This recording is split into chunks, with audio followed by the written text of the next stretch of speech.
Bayangkan ada sebuah planet liar, pengembara kosmik yang tidak ingin dibawa pulang oleh siapapun. Pada dasarnya, planet liar adalah planet yang terlontar dari sistem bintangnya dan kini mengambang tanpa tujuan di angkasa seperti penyendiri. Planet-planet ini bukan hanya teori, para ilmuwan telah mendeteksi beberapa di galaksi kita. Bahkan diperkirakan ada banyak pengembara kosmik yang mengambang di sekitar Bima Sakti. Dan planet-planet itu bukan hanya planet-planet kecil berbatu seperti Bumi, sebagian di antaranya merupakan planet gas raksasa yang sangat besar, berkali-kali lipat lebih besar dari Jupiter. Raksasa-raksasa ini berpotensi memiliki bulan dan bahkan sistem mini yang mengorbit di sekelilingnya.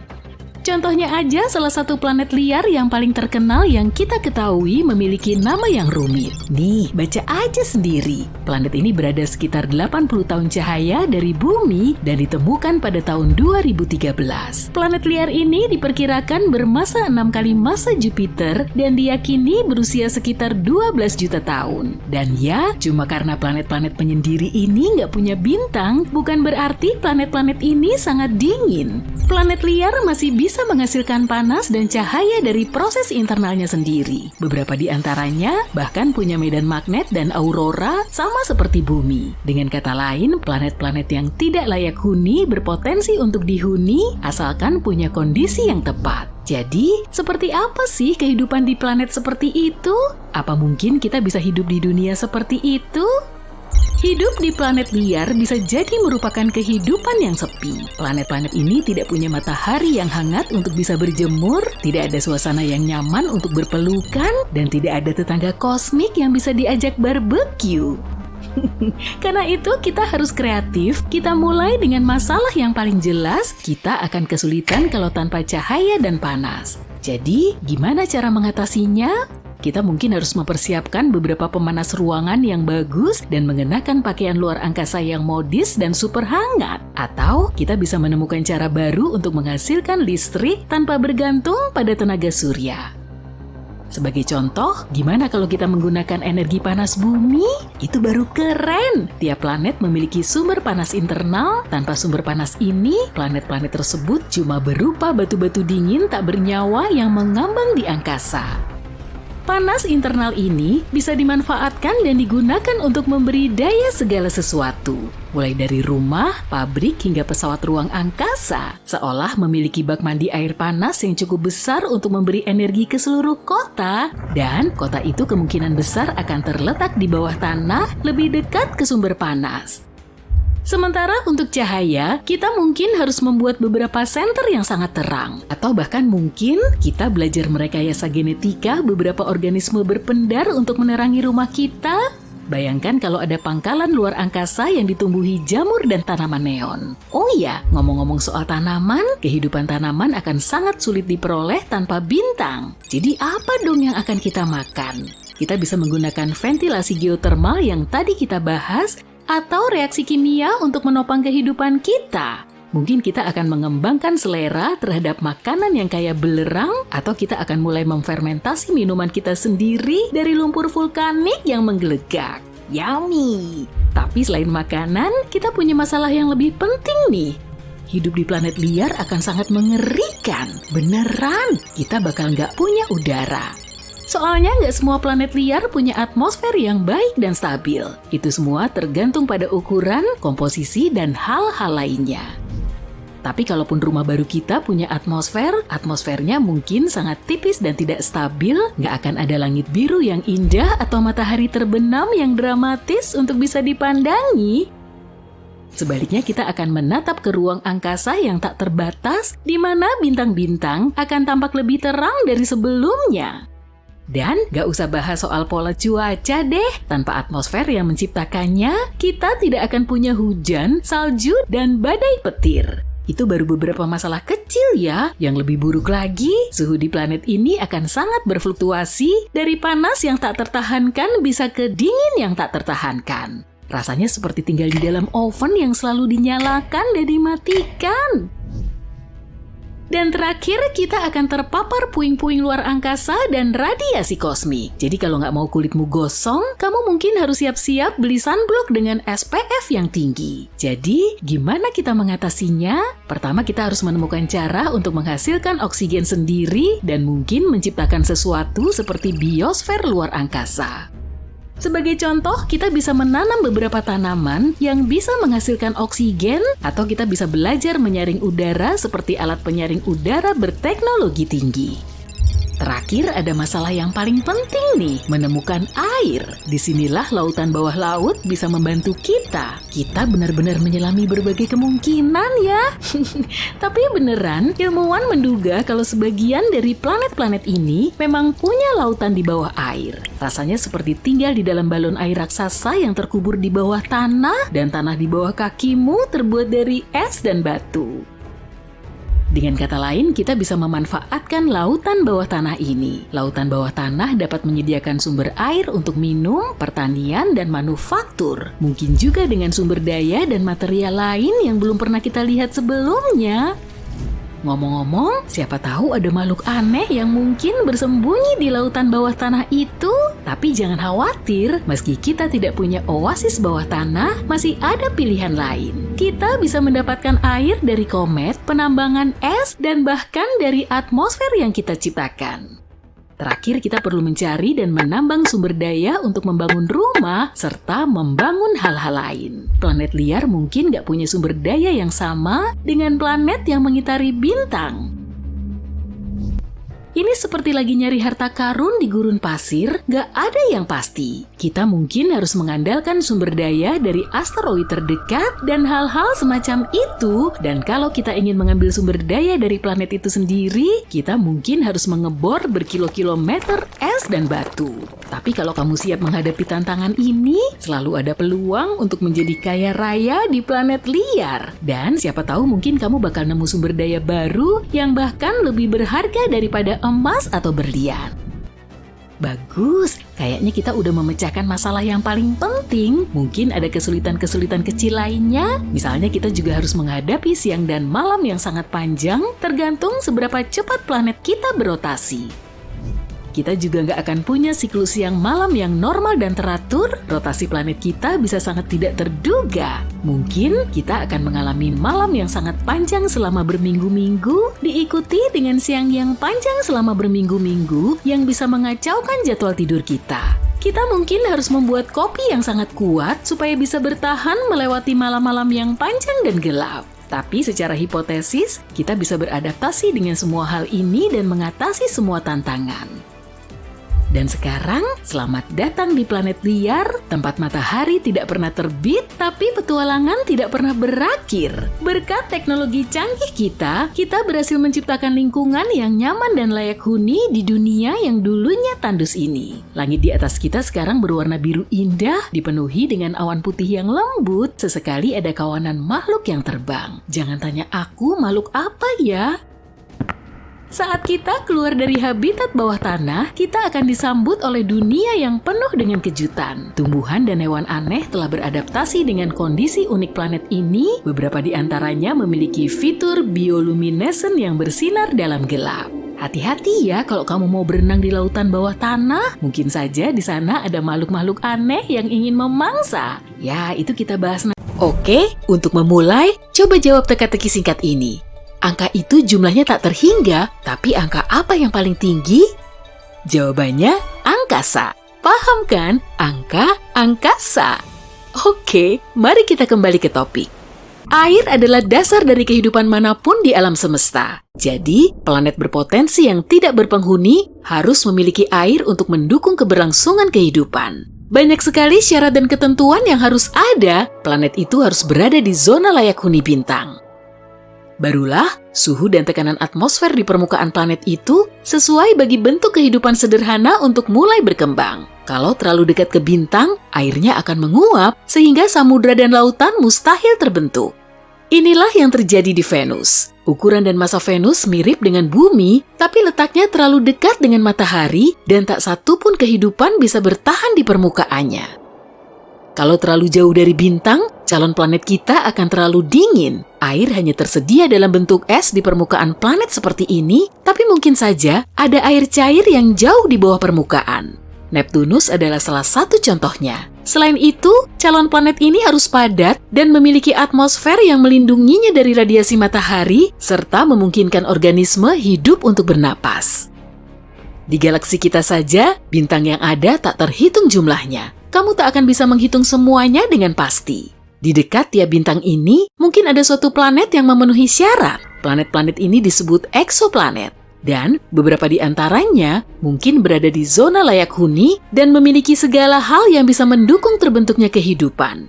Dari sekitar 4.500 eksoplanet yang telah diketahui, para ilmuwan berhasil mengidentifikasi 24 planet super layak huni. Ini adalah jenis planet yang cocok untuk keberadaan dan keberlangsungan hidup yang bahkan melebihi bumi. Planet seperti ini harus 2 kali lebih berat daripada bumi dan 1,3 kali lebih besar. Jika ukurannya lebih besar, gravitasinya akan lebih kuat dan atmosfernya akan lebih padat dan hangat. Semua ini akan memastikan luasnya keberagaman semua organisme hidup di planet ini. Selain itu, kita harus memperhatikan bintang induk yang dikitari planet super layak huni ini. Dan ini penting, harus ada warung nasi Padang di sana. Idealnya, bintang induk ini harus lebih kecil daripada matahari dan memiliki masa hidup setidaknya 15 sampai 30 miliar tahun. Sebagai perbandingan, umur matahari kita hanya tinggal 10 miliar tahun.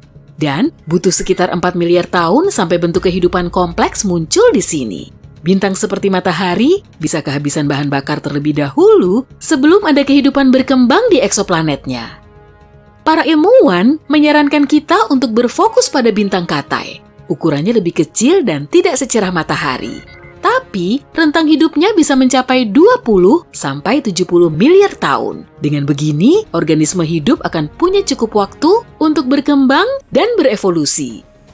Kondisi iklim di planet super layak huni juga akan berbeda. Suhu rata-ratanya 4,5 derajat Celcius lebih tinggi dibanding bumi. Dan di sana juga harus ada lebih banyak air dalam bentuk awan, cairan, dan kelembapan. Kondisi seperti inilah yang paling mendukung keanekaragaman hayati. Jadi, seluruh planet akan terlihat seperti hutan tropis di bumi. Ke-24 kandidat planet yang bergelar lebih baik dari bumi ini, terletak lebih dari 100 tahun cahaya dari kita. Dan dengan munculnya penemuan teleskop generasi baru, kita mungkin bisa mengetahui dengan tepat apakah di sana sudah ada kehidupan dan apakah kondisinya cocok untuk manusia. Nah, sekarang mari kita kunjungi beberapa eksoplanet yang layak huni. T-Garden B. Ini adalah eksoplanet yang mengitari bintang Katai merah sekitar 12 tahun cahaya dari tata surya. Biasanya, Katai merah dapat memancarkan suar yang merusak atmosfer planet di orbitnya. Tapi bintang induk ini tenang dan relatif pasif. T-Garden B memiliki massa yang hampir sama dengan bumi. Planet ini mengitari penuh bintangnya dalam waktu sekitar 5 hari. Yap, kamu tidak salah dengar, setahun di T-Garden B sama dengan kurang dari seminggu di bumi. Pegangan yang erat ya. Planet layak huni terjauh adalah Kepler 1638b. Letaknya di konstelasi Sinus, hampir 3000 tahun cahaya dari kita. Planet ini termasuk dalam kelas superbumi, lebarnya 2 kali lipat dan beratnya 4 kali lipatnya planet asal kita.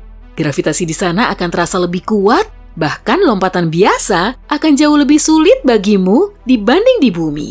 Meski begitu, jika planet ini benar-benar layak huni, kehidupan setempatnya akan terbiasa dengan kondisi seperti itu.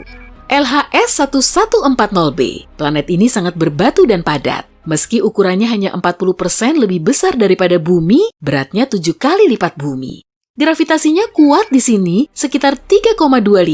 Sebagai perbandingan, saat lepas landas naik pesawat terbang, kamu mengalami tambahan beban 1,5 gravitasi. Jadi, di planet ini, kamu hampir mustahil berdiri tegak. Karena masanya yang besar, planet ini memiliki atmosfer lebih tebal, dan karena efek rumah kaca, suhunya mungkin di sekitar -7 derajat Celcius. Dan planet ini cukup cepat dalam mengelilingi bintangnya. Planet ini berputar penuh hanya dalam 24 hari. Sekarang, mari kita lihat konstelasi Aquarius. Ada planet Katai ultra dingin, TRAPPIST 1. Planet kecil ini mengorbit di zona layak huni. Masanya 3 kali lebih ringan dari bumi, suhunya mirip dengan bumi, tapi gravitasinya hanya setengah bumi. Tapi kita akan tetap merasa nyaman di sana. Kamu ingat orang-orang yang pernah pergi ke bulan? Di sana gravitasinya hanya 16% dari bumi. Itulah yang membuat para astronot bergerak sangat lucu.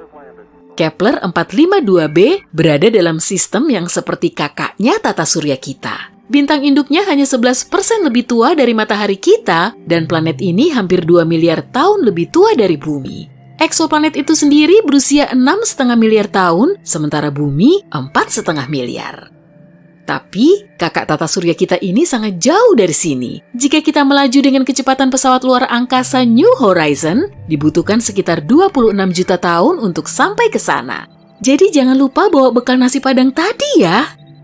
Ini adalah eksoplanet terdekat dari bumi, Proxima Centauri B. Planet ini mengitari katai merah Proxima Centauri yang merupakan bintang terdekat dengan matahari. Planet ini hanya berjarak 4,2 tahun cahaya dari kita. Ukuran dan masanya sangat mirip bumi, planet ini mungkin memiliki struktur es seperti Neptunus. Meski Proxima Centauri adalah bintang terdekat setelah matahari, kita tidak bisa melihatnya dengan mata telanjang karena cahayanya terlalu redup. Jadi, semua planet ini, termasuk 24 planet yang baru-baru ini ditemukan para ilmuwan, berada di zona layak huni bintang induknya masing-masing. Dan secara teori, kita bisa mengolonisasinya dan mengubahnya agar cocok untuk kehidupan manusia di masa depan. Tapi di sini, kita harus menyelesaikan satu masalah besar. Eksoplanet terdekat pun terlalu jauh bagi kita saat ini. Roket modern kita bisa terbang 5 kali lipat lebih cepat dari kecepatan suara. Dengan kecepatan seperti itu pun, kita butuh lebih dari 100.000 tahun untuk sampai ke Proxima Centauri. Nah, kita perlu menemukan sesuatu yang agak lebih cepat untuk bepergian ke rumah baru di salah satu eksoplanet ini. Dan mungkin para ilmuwan telah menemukan jawabannya. Warp Drive.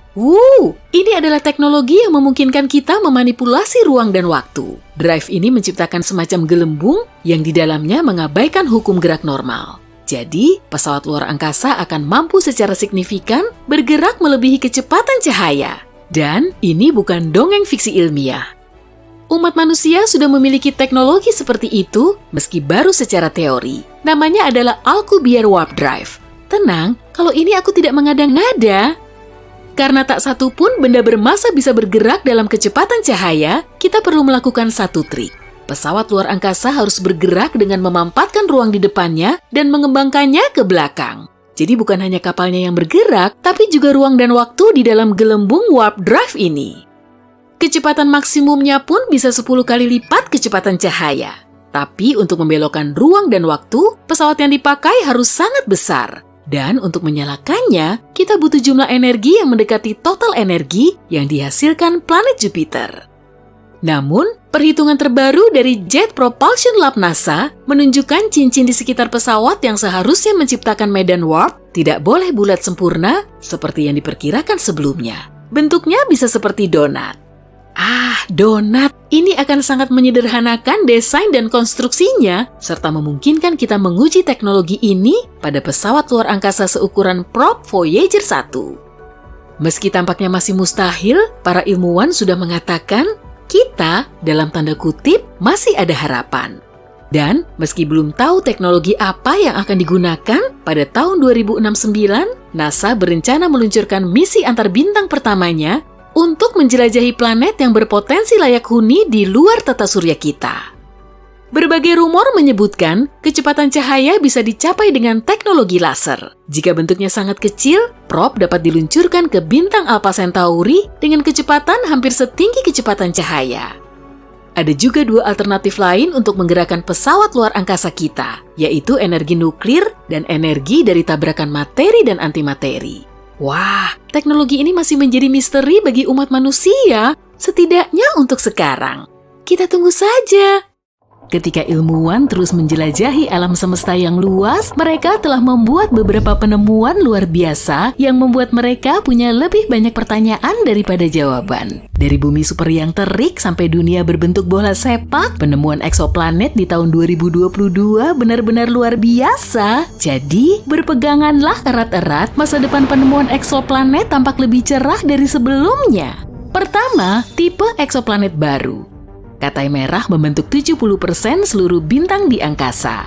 Jadi pada September 2022, ilmuwan memutuskan untuk mengamati lebih dekat planet-planet kecil yang mengitari bintang-bintang tersebut. Penemuan mereka sungguh menakjubkan, jenis eksoplanet baru yang terbuat dari setengah batuan dan setengah air, baik dalam bentuk cair maupun es. Peneliti menduga kalau planet-planet ini kemungkinan besar terbentuk dari material es dan dilahirkan jauh dari bintang induknya melewati garis es yang temperatur permukaannya sangat dingin. Tapi planet-planet itu kemudian bermigrasi lebih dekat ke area yang dideteksi para astronom. Penemuan ini bisa berimplikasi besar dalam pencarian kehidupan di alam semesta. Meskipun planet-planet ini penuh dengan air, tetapi mungkin saja nggak diselimuti lautan. Siapa tahu mungkin salah satu darinya akan menjadi bumi 2.0 berikutnya. Nomor 2, dunia seukuran Jupiter. Bayangkan sebuah planet yang sangat besar dan misterius seperti Jupiter yang tersembunyi di galaksi kita. Nah, kita baru saja menemukan salah satu planet yang mengorbit bintang yang jaraknya 379 tahun cahaya. Dinamai TOI 2180b dan planet ini menjadi perbincangan banyak orang. Kenapa? Pertama-tama, planet ini butuh 261 hari untuk mengitari bintangnya, jauh lebih lama daripada planet gas raksasa yang pernah kita temukan sejauh ini. Tapi bukan itu aja, suhu di planet ini cukup sejuk dengan rata-rata minus 112 derajat Celcius. Sebagai perbandingan, temperatur di Jupiter dan Saturnus sekitar minus 138 derajat Celcius. Planet ini seperti jembatan antara eksoplanet raksasa yang telah kita temukan dengan Jupiter. Pertanyaannya, bagaimana planet ini bisa begitu berbeda? Ilmuwan masih berusaha mencari tahu, semoga saja kita bisa segera mendapatkan jawabannya. Nomor 3, planet Hulk. Planet ini merupakan tempat yang permukaannya diselimuti magma cair dan 1 tahun hanya berlangsung selama setengah hari. Selamat datang di TOI 1075b, eksoplanet yang dijuluki planet Hulk oleh ilmuwan. Berada pada jarak 200 tahun cahaya, bumi super ini merupakan salah satu planet supermasif yang pernah ditemukan. Jaraknya yang dekat dengan bintang induknya menyebabkan permukaannya mencapai temperatur terik 1050 derajat Celcius. Saking panasnya, segala bentuk air akan menguap seketika dan udara di sana akan dipenuhi batuan yang menguap. Tapi bukan hanya panasnya saja yang mengesankan, ukurannya juga. Massa TOI 1075b hampir 10 kali massa bumi, menjadikannya salah satu bumi super paling masif yang pernah ditemukan. Tapi misteri nggak berhenti sampai di situ. Orbit planet ini hanya butuh waktu 14,5 jam, menjadikannya salah satu periode orbit terpendek yang pernah tercatat untuk planet seukurannya. Tambahan yang menarik untuk katalog kita ya. Nomor 4. 3 planet yang hancur. Astronom menemukan 3 planet yang berputar-putar dalam tarian berbahaya di samping bintang-bintang yang perlahan-lahan meredup. 1 dekade lalu, ilmuwan gak pernah membayangkan kalau planet-planet seperti itu bisa ada. Planet-planet gas raksasa yang ukurannya mirip Jupiter ini mengorbit terlalu dekat dengan bintang induknya yang mulai meredup. Pada dasarnya, planet-planet ini dalam bahaya. Contohnya planet yang diberi nama TOI 2337b ini, orbitnya kemungkinan besar akan membawanya meluncur ke pelukan bintang induknya dalam waktu kurang dari 1 juta tahun. Saat itu aku pasti udah nggak ada. Ketika bintang-bintang ini memasuki hari-hari terakhirnya, bintang-bintang menarik planet-planet di dekatnya seperti lubang hitam, mengubah orbitnya, dan berpotensi menyebabkan tabrakan dahsyat. Dan ketika planet-planet ini semakin dekat dengan bintangnya, atmosfernya akan memanas dan mengembang, menyebabkan perbedaan kerapatan yang mencengangkan. Namun, terlepas dari malapetaka dan kesuramannya, mempelajari planet-planet ini bisa memberi kita wawasan berharga tentang evolusi tata surya. Nomor 5, planet dengan atmosfer barium. Ini adalah 2 planet yang panas dan membara yang atmosfernya terbuat dari elemen terberat yang pernah ditemukan di eksoplanet, barium. Kedua planet yang dikenal sebagai WASP-76b dan WASP-121b ini merupakan planet gas raksasa yang sangat panas dan disebut Jupiter panas yang mengorbit sangat dekat dengan bintang induknya. Planet-planet ini pada dasarnya seperti bola api raksasa dengan satu sisi menghadap ke bintang dengan temperatur yang cukup panas untuk menguapkan besi serta logam-logam lainnya. Tapi ketika uap besi yang panas itu tertiup ke sisi planet yang lebih dingin di malam hari, uap besi berubah menjadi cairan dan jatuh sebagai hujan besi. Planet-planet ini menyimpan kejutan istimewa bagi kita. Barium merupakan logam berat sekitar 2,5 kali lebih berat dari besi, namun para ilmuwan berhasil mendeteksinya di lapisan atas atmosfer planet-planet tersebut. Ini benar-benar misteri dan teka-teki yang masih kita coba pecahkan. Bayangkan kalau kita mendarat di planet seperti ini dan melihat hujan besi dan barium yang sangat banyak di langitnya. Itu akan sangat mengerikan. Nomor 6. Planet sepak bola. Bersiaplah untuk terpukau para penggemar ruang angkasa. Karena kita baru saja menemukan planet berbentuk bola, dan planet ini nggak seperti planet yang pernah kita lihat sebelumnya. Perkenalkan, WASP-103b. Eksoplanet ultrapanas yang berjarak lebih dari 1000 tahun cahaya dari bumi. Planet gas raksasa ini berada sangat dekat dengan bintang induknya, sehingga bentuknya meregang akibat gaya gravitasi yang kuat. Tapi ini bukan sekedar permainan pengubah bentuk yang seru, tapi juga penemuan ilmiah yang berharga. Dengan mempelajari lintasan planet di bintang induknya, untuk pertama kalinya kita bisa mengukur perubahan bentuk planet. Ini seperti memotret planet yang sedang bergerak dan memberi kita wawasan tentang kondisi ekstrim yang bisa dialami planet-planet tersebut. Ini benar-benar penemuan yang luar biasa. Nomor 7. Cahaya zodiak. Siap untuk cerita hantu kosmik? Ilmuwan dan siswa sekolah menengah di Tiongkok telah menemukan fenomena menyeramkan di 3 eksoplanet yang jauh. Fenomena ini disebut cahaya zodiak, yaitu cahaya yang mirip dengan cahaya yang kita lihat di bumi saat matahari terbenam. Tapi ini bukan sekedar pertunjukan cahaya yang menakutkan, bisa jadi ini merupakan petunjuk tentang susunan planet-planet yang berpotensi untuk dihuni. Bayangkan melihat matahari terbenam dari tempat gelap di bumi dan alih-alih kegelapan yang muncul justru segitiga cahaya. Itulah cahaya zodiak. Cahaya ini disebabkan oleh cahaya matahari yang memantul dari partikel-partikel debu yang memenuhi tata surya, sisa-sisa asteroid, dan komet. Tim peneliti menganalisis 47 eksoplanet yang berpotensi laik huni dan menemukan kalau 3 di antaranya yaitu Kepler 69c, Kepler 1229b, dan Kepler 395c yang merupakan bumi super punya tanda-tanda cahaya ini. Penemuan ini lebih dari sekedar fenomena yang menyeramkan. Penemuan ini bisa mengungkap informasi mengenai keberadaan asteroid dan komet di sistem eksoplanet yang mungkin sulit dideteksi dengan cara lain. Jadi ini sangat bagus. Nomor 8. Planet dengan awan silikat. Perkenalkan, VHS-1256b. Bukan sistem perekaman video rumahan ya, tapi sebuah dunia yang aneh dan eksotis yang diselimuti misteri dan keajaiban. Sebuah tempat di mana awan terbuat dari pasir dan langit selalu berwarna merah. Ini bukan cerita fiksi ilmiah, tapi penemuan nyata yang dibuat oleh pemikir brilian di NASA. Ini adalah eksoplanet katai coklat yang sedang membuat heboh komunitas astronomi. Planet ini terlalu masif untuk sebuah planet, hampir 20 kali lebih besar dari Jupiter, tapi bukan bintang. Planet ini berada di antara keduanya, sebuah teka-teki kosmik yang sulit didefinisikan. Namun, yang benar-benar gila dari VHS-1256b adalah atmosfernya. Para ilmuwan menemukan kalau dunia aneh ini diselimuti awan tebal yang terdiri dari butiran-butiran silikat mirip pasir. Awan semacam ini baru pertama kali dideteksi di eksoplanet, dan ini merupakan penemuan yang akan mengubah cara kita berpikir tentang alam semesta dan kemungkinan kehidupan di luar dunia kita. Jadi, begitulah tahun 2022 dipenuhi dengan penemuan-penemuan luar biasa dan terobosan-terobosan baru di dunia eksoplanet. Tapi ini baru permulaan ya, karena para ilmuwan dan peneliti terus menjelajahi hamparan ruang angkasa yang luas, kita hanya bisa membayangkan keajaiban apa lagi yang menanti kita. Jadi, mari kita terus mencari, siapa tahu ada rahasia lain yang disimpan bintang-bintang untuk kita.